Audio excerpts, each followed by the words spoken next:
We start with some breaking news out of the US. At least one car has plowed into a crowd of people in Charlottesville.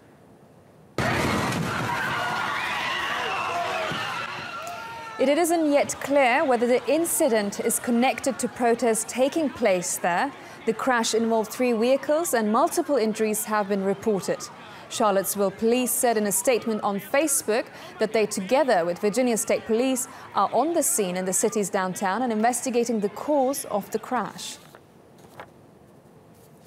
Meanwhile, a state of emergency has been declared after violence broke out during a right-wing protest in Charlottesville. Thousands of far-right demonstrators gathered to protest the removal of a Confederate statue.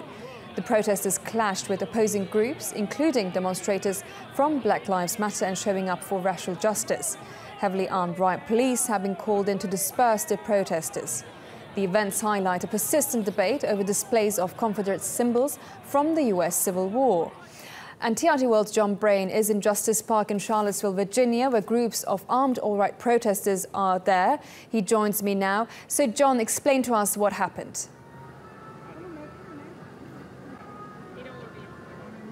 Well, it's a very tense situation here in Charlottesville, Aicha.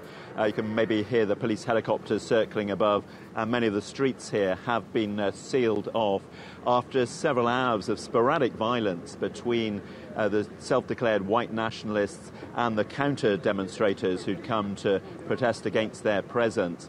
But the most serious incident does appear to be the one that's happened just a couple of streets away from here, where that car ploughed into a number of demonstrators. Not clear at this stage whether it was a deliberate act or whether the driver just panicked and pressed the accelerator by mistake.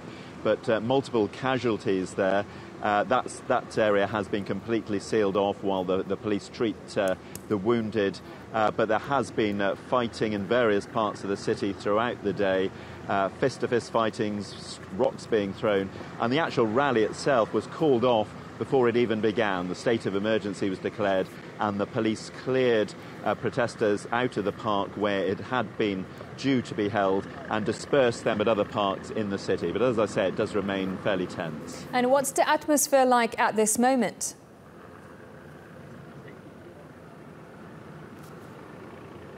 Well, as I say, it's tense. People have been watching these incidents unfold as the day goes on. You get the feeling that it could all break out any minute. Police have brought in reinforcements. So we've seen riot police in the past few minutes come past this spot. So it does remain a volatile situation. And this is all to do with the plans by the local council to remove a statue of one of the commanders of the pro-slavery Confederacy Army. The people who've come to stop that say it's political correctness gone mad. They say it's wiping out the history of their ancestors. But people here say they want those sorts of monuments to the Civil War to be removed so that society can move on and become more inclusive. It's something that's hung over American society since the end of the Civil War, but it's really been ratcheted up since 9 black churchgoers were killed in a massacre in South Carolina a couple of years ago by a self-confessed white supremacist. Since then, that's really increased the momentum, but it's also exposed these racial divides in American society.